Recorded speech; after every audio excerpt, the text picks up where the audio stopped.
is still a lot of noise.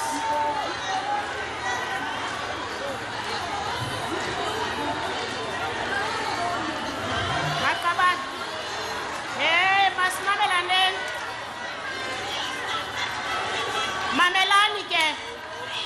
Mamelani. Mamelani. Akhondithi ke manenzi ingxolo. That's fine. Mamelani ke. Niyazibamba ke ezo posters kodwa nithule. Ningangxoli nimamele ubongameli uthini na. Yeah, we've seen that.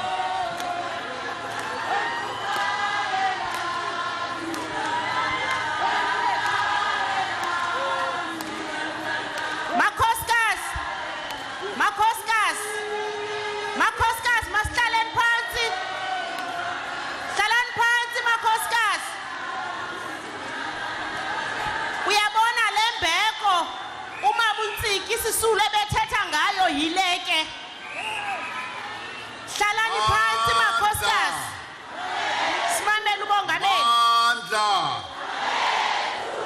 Amandla. Phambili ngomzabalazo wamakhosikazi phambili. Malibongwe. Malibongwe. Thank you. I have seen the posters, and let us sit down.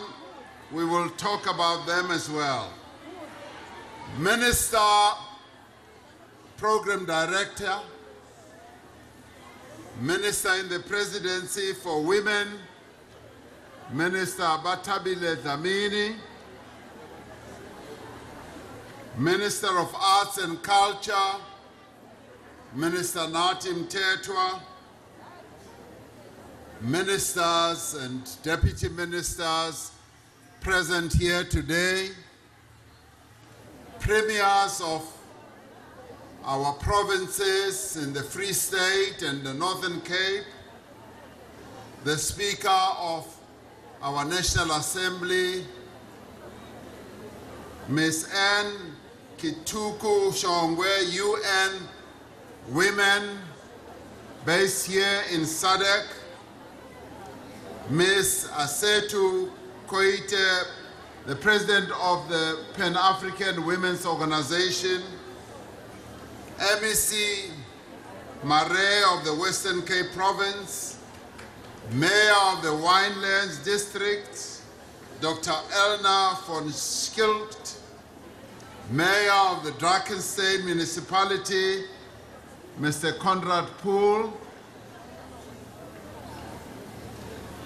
the Secretary General and Deputy Secretary General of the governing party, the African National Congress, leaders of women, civil society organizations, the ANC Women's League, the Ili Talabantu, Charlotte Maxeke Institute, Tulasizwe Manye, faith-based organizations, the stalwarts of our liberation movement, Umamu Sophie de Brain, Mayor Mildred Lesia, Miss South Africa, fellow South Africans, I welcome you and I'm pleased to be here.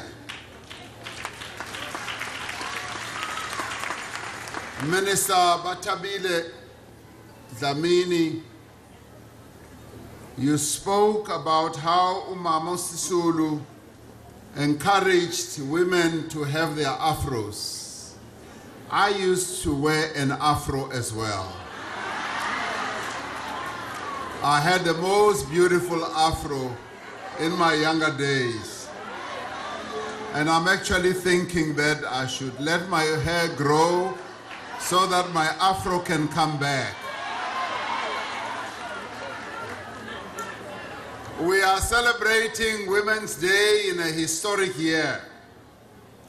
Historic because in this year we remember a number of people who have played a critical role in our struggle. It is historic on this year because 100 years ago, a great leader of our struggle, Mamu Charlotte Maxeke, led women across the country to form the Bantu Women's League. Charlotte Maxeke was born at a time when women were still considered auxiliary members of the National Liberation Movement. The Bantu Women's League defied not only the tyranny of racial oppression, but also the prejudice and discrimination that women continued to confront on a daily basis during her time. It advanced, that is the Bantu Women's League, advanced the vision of a society defined by freedom, dignity, equality, and respect. The struggles fought by the Bantu Women's League affirmed black women as political activists and social reformers, as well as leaders in their own right and agents of their own liberation. That was 100 years ago. This year we also celebrate the centenary of the birth of Mama Albertina Sisulu, one of the greatest leaders this country has known, a woman who inherited the fighting spirit of Charlotte Maxeke and the institutional legacy of the Bantu Women's League. We celebrate her extraordinary contribution to the struggle of the people of our country for liberation. Through Umama Albertina Sisulu, through her courage and selflessness, she kept the flames of freedom burning even in the darkest hours and moments of apartheid oppression. She suffered greatly and was separated from her husband, Walter Sisulu, for many, many years. She was left as a single mother, having to care for the children of the Sisulu family. She embodied the values that continue to guide our struggle for the emancipation of women and indeed the freedom of all people all over. Women's Day is an opportunity to pay tribute to the remarkable women leaders who have been at the forefront of the liberation struggle. And it is in this regard that we as a nation should regard ourselves as being fortunate to have had iconic women who have not only participated in our struggle, but who have also led the struggle, but also during difficult and dangerous times. It is on this day that we remember leaders like Umamu Winnie Madikizela Mandela, Lillian Ngoyi, Helen Joseph, Rahima Musa, Sophie de Bruyn, Dora Tamana, Bertha Gowa, Florence Matumela, Ruth First, Dorothy Zihlangu, Ray Alexandra, Liz Abrams, Dorothy Nyembe, Victoria Mklenge, Pila Ndwandwe, Nomkosi Mini, Colleen Williams, Fatima Mier, Florence Ribeiro, Mama Shinini, Sister Bernard Ngube, Lydia Kompe, Dalcy September, Josephine Mashobane, Mildred Lycia, Helen Suzman, and many others.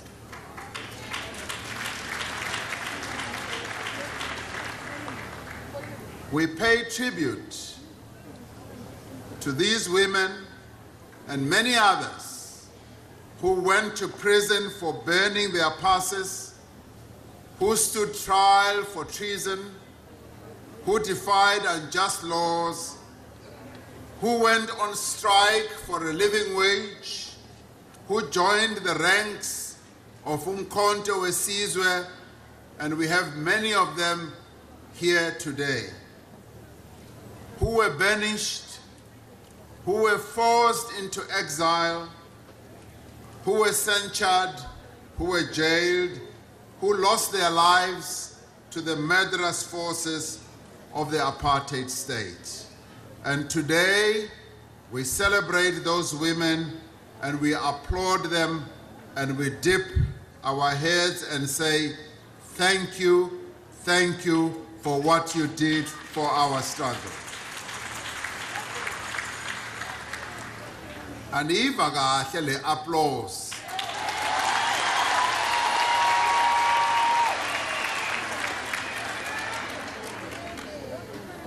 Ek hoor nie hierdie applause baie lekker nie.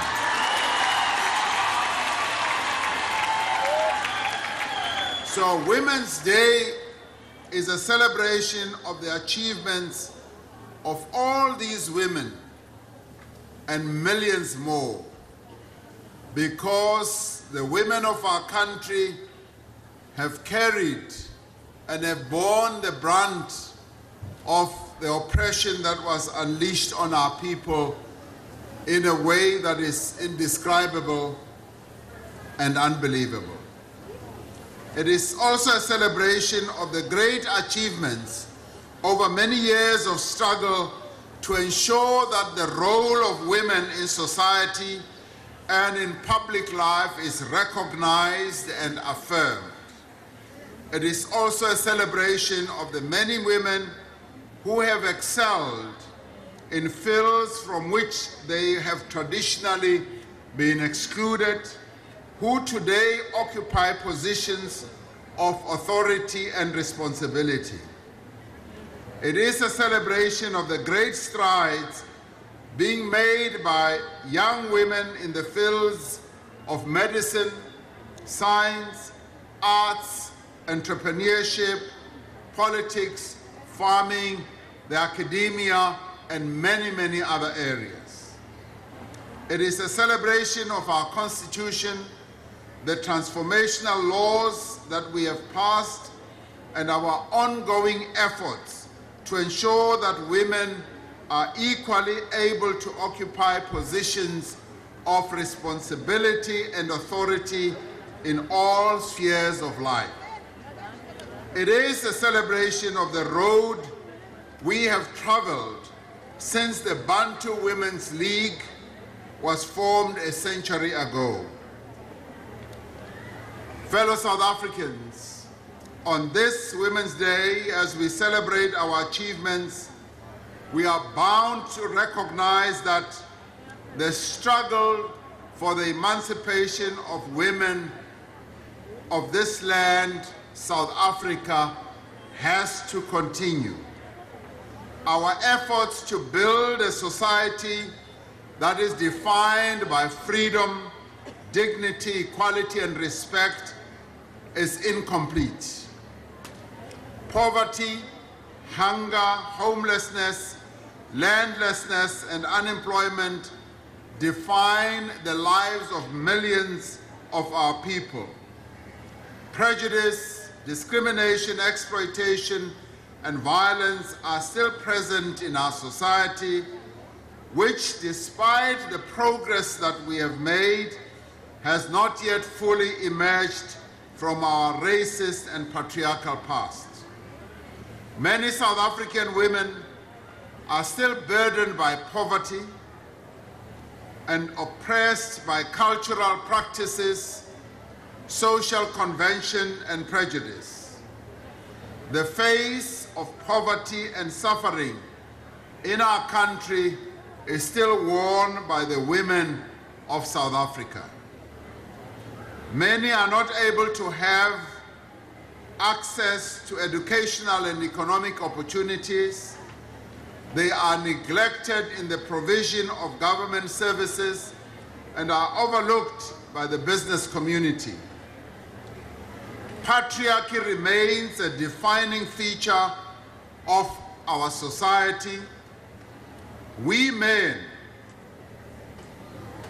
must get it into our heads that we do not own women, nor do we own their bodies, and that we should never seek to dominate them. In our constitutional dispensation, no human being has the right to dominate another, meaning that patriarchy, which manifests itself through men seeking to dominate women in our country, has to come to an end, because we do not own the women in our country. This Women's Day, as we celebrate our achievements, as we recognize our many challenges, let us reaffirm our determination together as women and as men to build a truly non-sexist South Africa.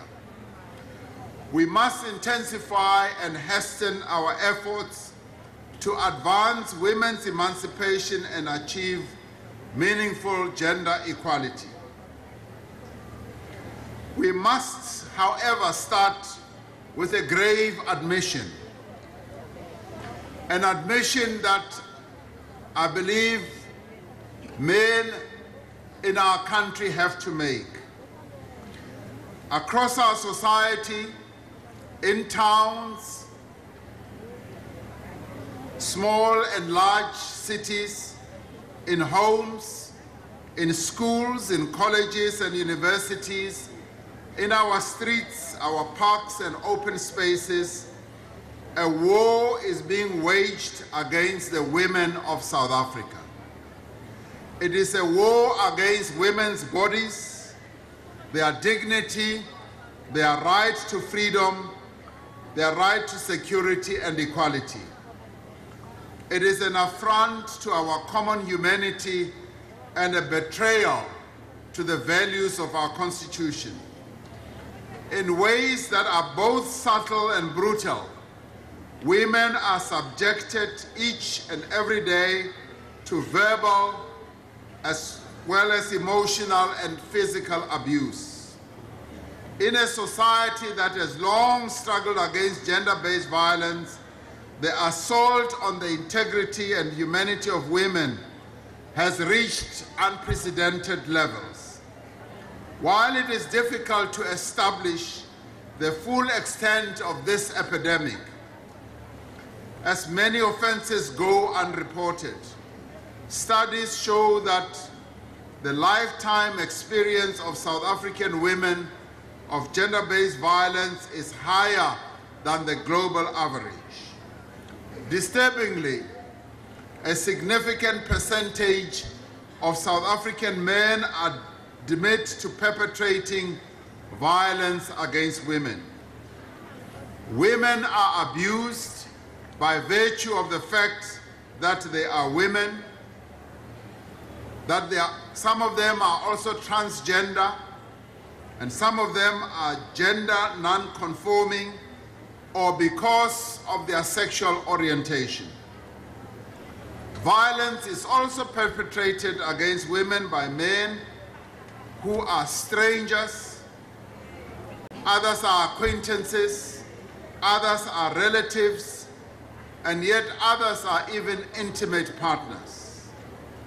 The violence that women are subjected to crosses boundaries of race and class and culture and language. Yet there is a real danger that because violence against women has become so pervasive, society is gradually becoming unmoved and has stopped seeing it as an unacceptable and abhorrent practice.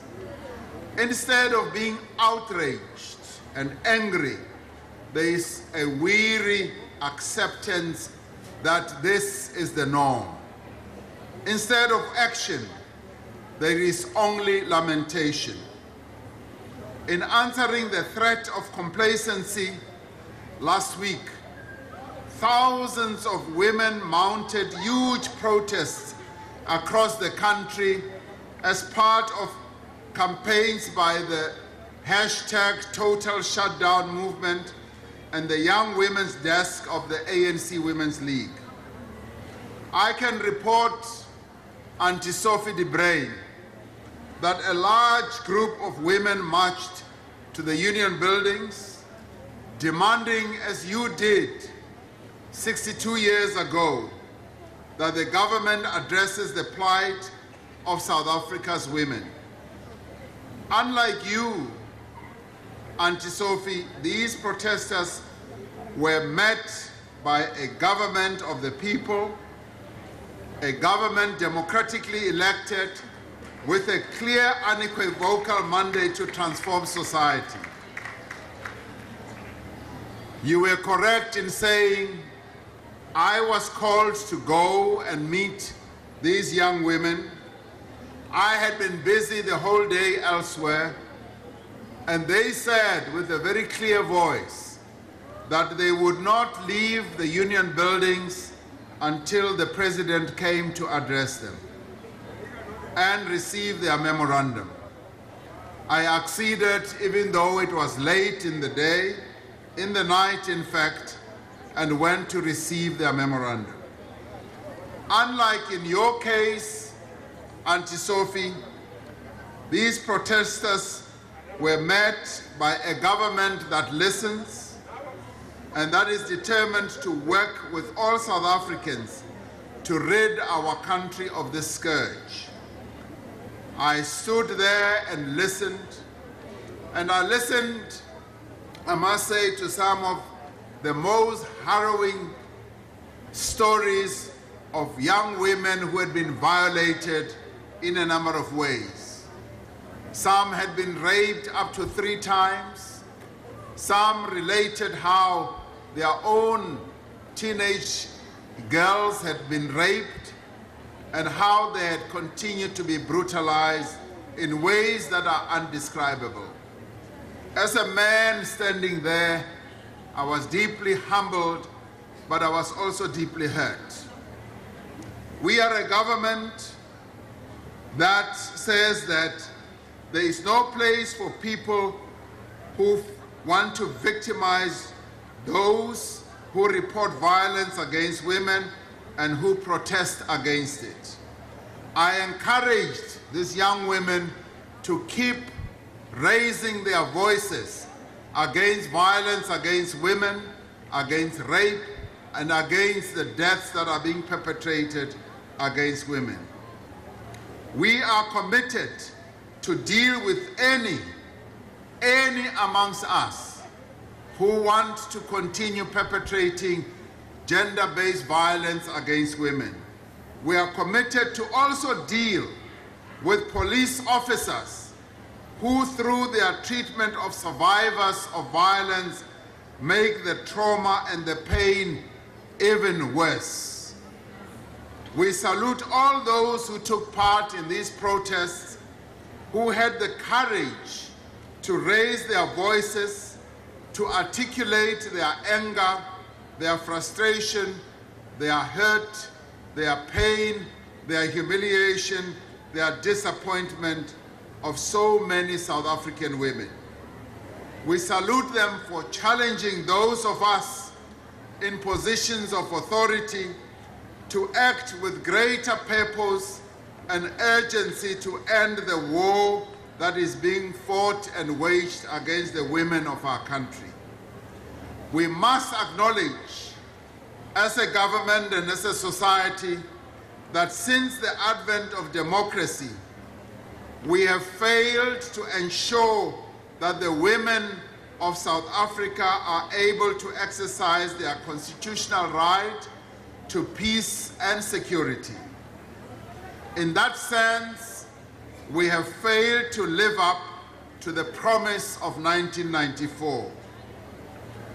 We therefore share the responsibility to correct this failing, to work together across society to fundamentally change attitudes, to fundamentally change practices and institutions to end the abuse of women and violence against women. The women of our country, in their memorandum that they submitted to me at the union buildings and other memoranda that were submitted in other places, have suggested, they've even demanded, they've even called for the holding of a national gender summit where they want to discuss matters of national importance about how our country can give them the best life that they deserve. I'm here today to say on Women's Day that the government has agreed that this National Gender Summit should take place on the 31st of August to forge consensus on appropriate approaches that should be taken on an urgent basis to deal with the crisis of gender-based violence, discrimination against women, and gender disparities. The recommendations of the National Gender Summit must be comprehensive. They must guide the work of government and the activities of all stakeholders. Government is therefore committed to doing its part through policies, through its budgetary processes, through its programs and practices that will dramatically reduce levels of gender-based violence and ultimately eradicate it. To ensure that also swift action is taken against perpetrators and which provide necessary support and protection to survivors of violence. When the young women marched to the union buildings, there were 2 police officers. One of them slapped one of the women who were marching, and one of them insulted some of the women. And I have directed the Minister of Police to immediately investigate this matter and make sure that we take action against those police officers with immediate effect. Ultimately, however, violence against women is a societal issue. It requires that all of us, wherever we are, should become actively engaged in ending this brutal assault on our people and our society. It should also focus on how, as Minister Mteto was saying, we bring up the boy child, and how, as a society and as parents, we raise the level of consciousness, yes, amongst men, and I'm delighted that some of the programs that the ANC Women's League is going to be embarking on, and indeed many other women organizations are going to be embarking on, is to have dialogue with the men in our country. As a nation, we do need to pay attention to the level of consciousness of men and get behind what makes them behave in this way, where they not only rape but also kill the women of our country. The women of South Africa deserve to be treated with respect. They deserve to be protected. They deserve to be honored because they are, in the end, the mothers of our nation, and they bring life into this world. But more importantly, women are the majority population group in our country, and therefore we must treat them properly. If we are to realize the vision of the pioneering women who founded the Bantu Women's League, we must also improve the economic position of women. That is why we have placed the creation of jobs and training opportunities for young people, and especially young women, at the center of our economic agenda. We must recognize that young women are doing much themselves, taking advantage of educational opportunities, starting businesses, bringing energy and innovation to a number of fields and occupations. It is a matter of great pride today as we see young women acceding to higher levels of education. As a country, we are particularly proud to see that many girl children are now filling the classrooms of our schools. They are filling the lecture rooms of our universities. This is an important level of advancement that we want to see getting better and better all the time. Yet, despite the progress made, young people are more likely to be unemployed than the rest of the population.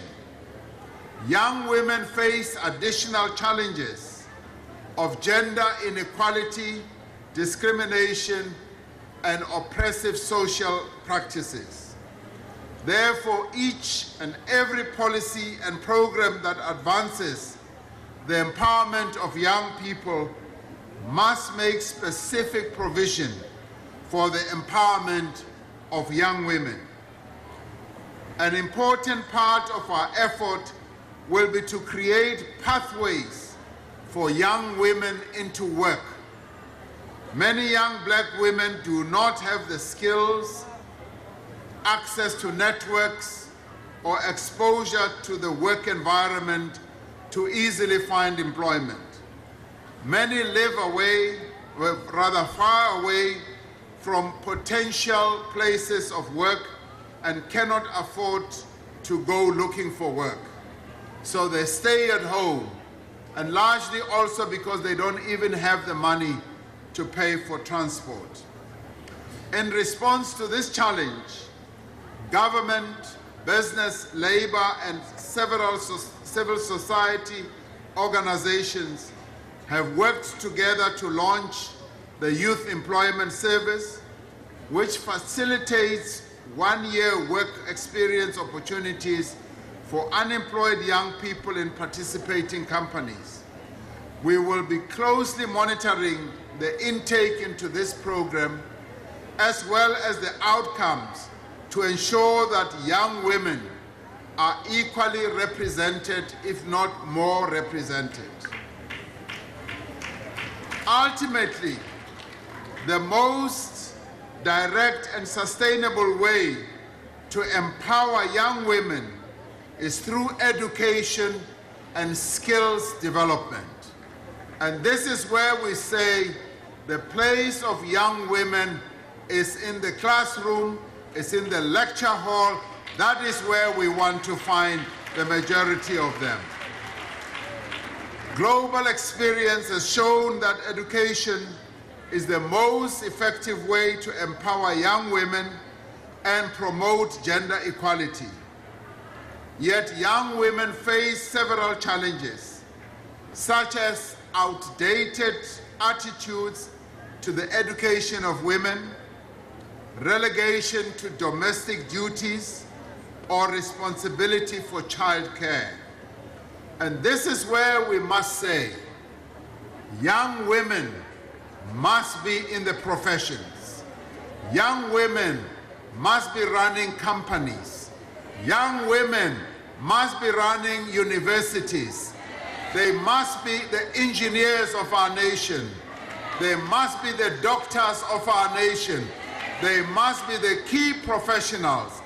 And I would like to see South Africa making sure that many and many and many young women in our country get the best education opportunities they can and get into the professions so that they can be in a better position to lead our nation.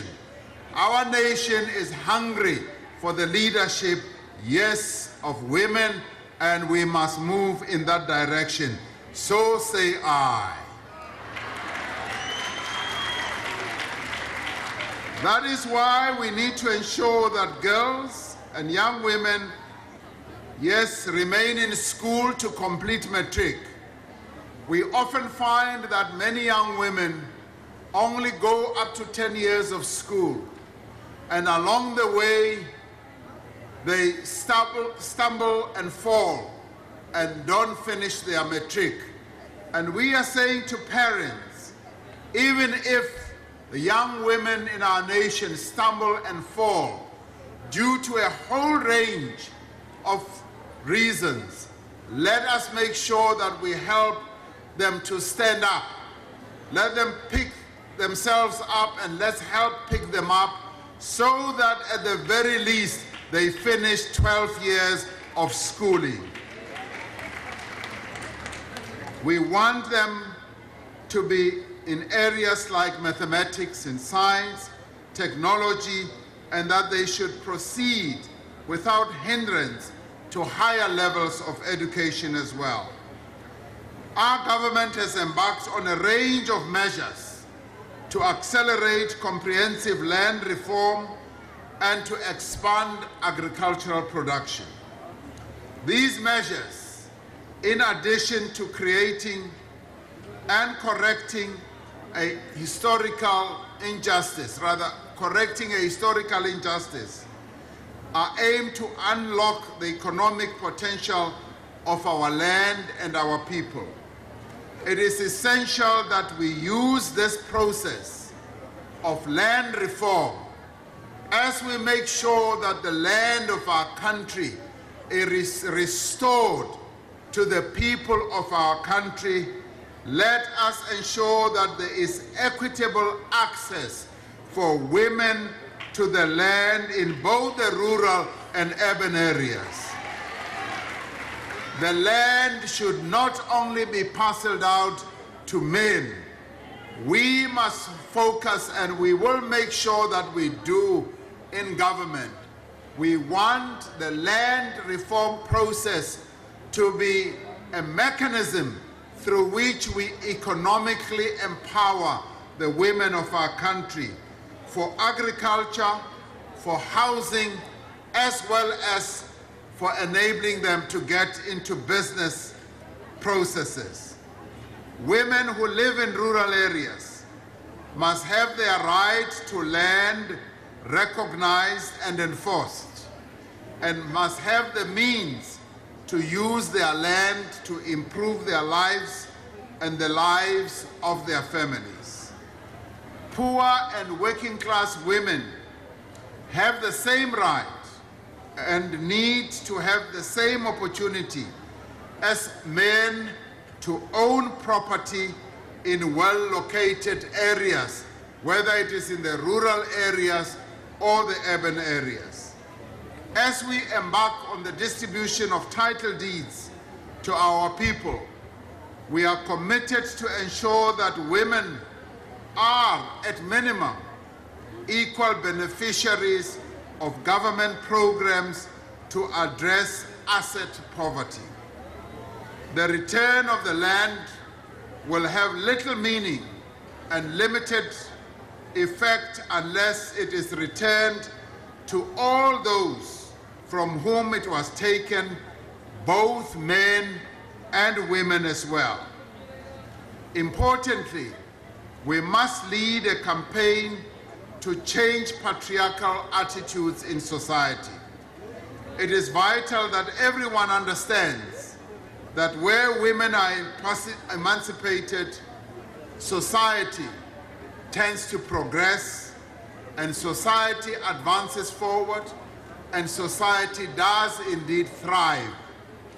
We must empower young men to play their role in freeing society from the oppressive bonds of patriarchy. When women are free, we are all going to be free. For as long as women are not free, we are all not free. We look to young women to lead the charge in this regard. They should not wait for others to liberate them.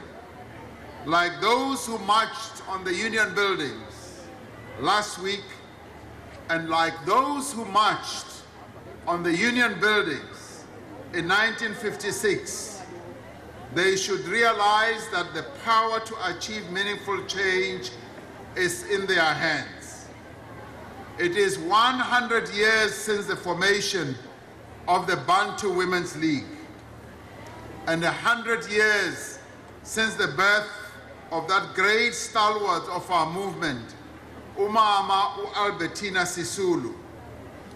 We mark these historic events not merely to recall the extraordinary path that women of our country have walked over many decades of oppression, repression, discrimination, and exploitation. We really and essentially mark these events not only to applaud the outstanding contributions that millions of women have made to the achievement of our non-racial and non-sexist democracy. We mark these events so that we may be reminded, as we look to the future, that no matter how great the challenges we face, no matter how difficult the problems that we must overcome, by working together, men and women, young and old, black and white, we can succeed, and indeed we can prevail. Guided by the revolutionary vision of Umama Charlotte Maxeke, inspired by the unrelenting courage and commitment of Umama Albertina Nontsikelelo Sisulu, and fortified by the daily struggles of millions of South African women, we will surely succeed to build a society in which the daughters of our nation will be able to live in peace, will be able to live in dignity, will be able to have security and comfort, but more importantly, will feel protected as they walk the streets of our townships, will feel secure as they roam about in the pathways of our villages, will feel secure as they go about their daily lives in the university grounds of our universities, will feel that the workplace is a place where they can be advanced and where they can reach out for their dreams. It is at this moment that I ask that we honor those women who have been brutally killed, those women who have also been raped, those women who have been brutally violated through violence, young and old, but particularly those women who have died recently, either through deep depression or who have been killed.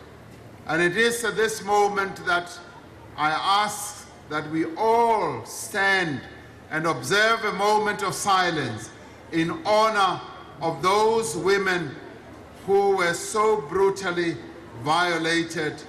And as we dip our heads, that we should all vow that this scourge of violence that is being perpetrated against the women of our country must come to an end.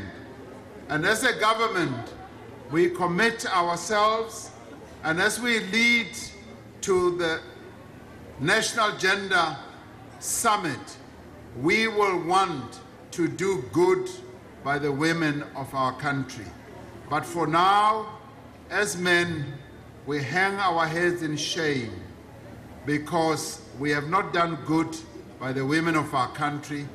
But at this moment, let us observe this moment of silence and let the sadness and the hurt that is felt by the women of our country seep into our consciousness, seep into our hearts and our minds, and that we should vow as South Africans that we will stop this scourge of the killing of women, the rape of women, and the violence that is perpetrated against the women of our country.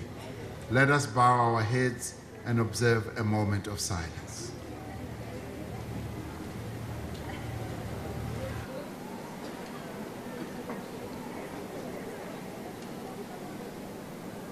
Thank you.